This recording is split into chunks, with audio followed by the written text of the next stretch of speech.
Hello everyone, नमस्कार, सत श्री अकाल, आदाब दोस्तों। कैसे हैं आप सभी दोस्तों? मैं यानी अरुण धमीजा आप सभी का स्वागत करता हूं, वेलकम करता हूं अपने इस यूट्यूब चैनल में। आप जानते ही हैं हम the part of on passive हैं और ऑन पैसिव की बहारें हमारे साथ हैं, हमारे आस में पास में हर जगह चारों दिशाओं से हमें पावर देती हैं, हमें शक्ति देती हैं। और भला हो हमारे एस सर का, हमारी टेक टीम का, हमारे पूरे जितने भी हम लोगों के बड़े बड़े लीडर्स हम लोगों को समझाते हैं, हमारे टीचर्स बनके मैं उनका तहे दिल से शुक्रगुजार करता हूं कि हमें जो भी सीखने का मौका मिला, समझने का मौका मिला, उन सभी का तहे दिल से हम शुक्रगुजार करते हैं। दोस्तों, खुशियों भरा माहौल है और मैं आपसे यही कहूँगा कि प्लीज़ प्लीज़ प्लीज़ देखिए, आप अभी भी कमेंट बॉक्स में कई बातें ऐसी लिख देते हैं जो सीधा दिल पे लगती हैं और दिल को चुभती हैं। ऐसी चुभती हुई बातें मत किया करिए।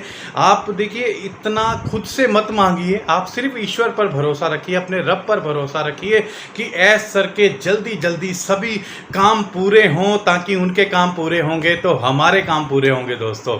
सो प्लीज़ इन चीज़ों को समझा करो, कभी भी गलत कमेंट मत किया करो और मन में गलत विचार मत रखा करो। मैं साफ बता रहा हूँ, इससे आपका ही, सिर्फ और सिर्फ आपका ही नुकसान पहुँचेगा दोस्तों, और किसी का कोई नुकसान नहीं है दोस्तों। आज मैं आपको एक छोटी सी स्टोरी और सुनाता हूँ दोस्तों।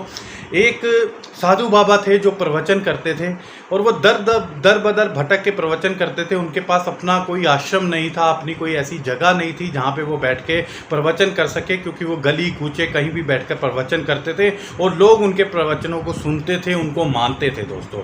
अब ऐसे ही उनके मन में आया कि यार काश मेरा भी अपना आश्रम होता, मेरे पास ज़मीन होती तो मैं वहाँ पर आश्रम बना के, चाहे वो छोटा सा ही होता, लेकिन वहाँ पर प्रवचन देता और मेरा एक अपना साम्राज्य होता दोस्तों। इस इच्छा के साथ वो बेचारे सोच रहे थे। अचानक उनके माइंड में आया, उनके दिमाग में आया कि क्यों ना मैं एक बार राजा जी के पास जाऊं, क्योंकि सभी कहते हैं कि हमारे यहाँ के राजा बहुत अच्छे हैं, जो मांगो वही देते हैं। तो आज मैं भी ट्राई करता हूं कि राजा जी से कुछ मांगता हूं।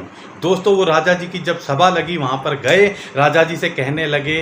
राजा जब उनका नंबर आया तो राजा जी ने पूछा, बताइए ब्राह्मण आपको क्या चाहिए? उन्होंने बताया, राजा जी मुझे, एकदम से उनके माइंड में ये आ गया कि यार अगर मैं कोई छोटी चीज़ ना मांग लूँ, मतलब अब मांगने का समय आया है, मैं कितना मांगूँ? पहले सोचते 500 गज मांग लेता हूँ, फिर सोचते 1000 गज ज़मीन मांग लेता हूँ, फिर सोचते यार नहीं, अगर 2000 गज जगह हो जाए तो क्या बात है, पूरा मज़ा आ जाएगा। फिर सोचते हैं नहीं यार, फिर इतने में राजा जी बोलते हैं कि क्या हुआ, आप बोलिए कुछ, मन मन में क्या आप बोल रहे हैं, क्यों ऐसे बातें सोच रहे हैं? आप बिल्कुल भी टेंशन नहीं लीजिए, मुझे खुल के बताइए आपको क्या चाहिए। वो फिर भी सोचते हैं कि मैं 5000 गज मांग लेता हूँ, वहाँ पे सरोवर भी होगा, ये भी होगा, मेरे आश्रम का पूरी दुनिया में नाम होगा। तो वो राजा जी कहते हैं कि नहीं नहीं, आप खुल के बताइए आप कहना क्या चाहते हैं। उन्होंने अपनी बात रख दी सीधा राजा जी के पास। उन्होंने कहा, जी मुझे समझ नहीं आ रहा कि मैं आपसे कितनी ज़मीन मांगूं। मुझे अपने आश्रम को चलाने के लिए ज़मीन चाहिए, जहाँ पे मैं अपना आश्रम बनाऊं, लोगों को प्रवचन दूं, अच्छी अच्छी बातें सिखाऊं। लेकिन राजा जी समझ गए कि ये बहुत मतलब गुणी आदमी है और ये समझाना भी चाहते हैं। लेकिन दोस्तों, जो हमारे फाउंडर्स भाई या और बाहर के लोग अपने आप को समझदार समझते हैं ना, कि हम बहुत समझदार हैं, एस सर तो बेवकूफ़ हैं, ये कर रहे हैं, उनको ऐसा करना चाहिए था, उनको वैसा करना चाहिए था। तो दोस्तों, ये कहानी ध्यान से सुनिएगा, ये बहुत ज़रूरी कहानी है और समझने वाली कहानी है दोस्तों। राजा जी उनको बोल देते हैं कि अभी आप महल से बाहर जाइए, कल सुबह, मतलब एक टाइम देते हैं उनको कि कल सुबह आप आ जाइए और महल से आप जितनी दूर चलते जाएंगे उतनी दूर चलते जाओ। बस याद रखना कि आपको शाम को जितना सीधा जाके घूम के आप वापस आओगे, उतनी ज़मीन आपकी। अब ब्राह्मण देवता बहुत खुश हो जाते हैं कि वाह यार, मुझे तो बहुत कुछ मिलने वाला है। सुबह सुबह फटाफट टाइम से आ जाते हैं वो। उसके बाद राजा जी उनके लिए 2 घोड़े वाले सवार आदमियों को भेजते हैं कि जाइए देखिए रास्ते में राजा इनको साधु बाबा को कोई तकलीफ़ ना हो, इनके लिए पानी वानी भी ले जाइए कि इनको रास्ते में प्यास लगे तो ये पानी भी पी सके। इसी तरह से वो सीधे चले जा रहे हैं, चले जा रहे हैं, चले जा रहे हैं। रास्ते में घुड़सवार जो लोग हैं उनसे पूछते हैं, बाबा आप थोड़ा रुक कर पानी पी लीजिए। वो कहते हैं नहीं, मेरे पास समय नहीं है। वो देखते जितनी मैं ज़्यादा ज़मीन घेर सकूँ घेर लूँ। फटाफट जाते हैं। आगे जाकर उनको एक बात याद आती है कि अरे भाई, मैंने तो शाम तक घर भी वापस पहुंचना है। अगर मैं राजा जी के पास वापस नहीं पहुंचूंगा तो वो तो मुझे ज़मीन नहीं देंगे, क्योंकि उन्होंने मुझसे ये वादा लिया था कि आप जितना जाएंगे और जाकर शाम तक मेरे पास वापस आएंगे उतनी ज़मीन आपकी। अब वो पंडित ब्राह्मण देवता को याद आता है और वो भागते हैं, भागते फटाफट राजा जी के पास पहुंचते हैं। जैसे ही वो राजा जी के पास पहुंचते हैं वो एकदम से गिर पड़ते हैं, क्योंकि सुबह से भूखे प्यासे पानी भी नहीं पिया होता दोस्तों। ऐसा गिरते हैं दोस्तों कि वो फिर कभी उठ ही नहीं पाते दोस्तों। अब आप समझे इस बात को दोस्तों कि इंसान के मन में लालच आ जाता है ना, जब कि बस मुझे ये भी मिल जाए, वो भी मिल जाए, ऐसे हो जाए, वैसे हो जाए, ये हो जाए, वो हो जाए, है ना। उन चीज़ों पे इंसान खो बैठता है अपना सब कुछ। इसीलिए मैं आपको हमेशा ये बोलता हूँ, हमेशा मेरी हर वीडियो में मैंने यही बोला है कि आप सिर्फ़ और सिर्फ ऐश सर पर भरोसा रखिए।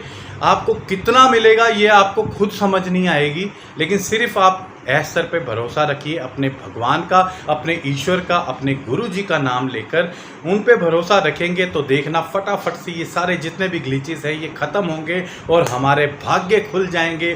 खुशियाँ ही खुशियाँ हमारे नसीब में होगी और हम मांगेंगे नहीं, बिना मांगे हमें इतना कुछ मिल जाएगा कि हम पूरी तरह से संतुष्ट हो जाएंगे, खुश हो जाएंगे जीवन में। तो दोस्तों मेरी इस बात को याद रखना, कभी भी लालच मत करना और कभी भी ये मत सोचना ऐसा सर ये कर रहे हैं, वो कर रहे हैं, उन पे शक मत करना दोस्तों।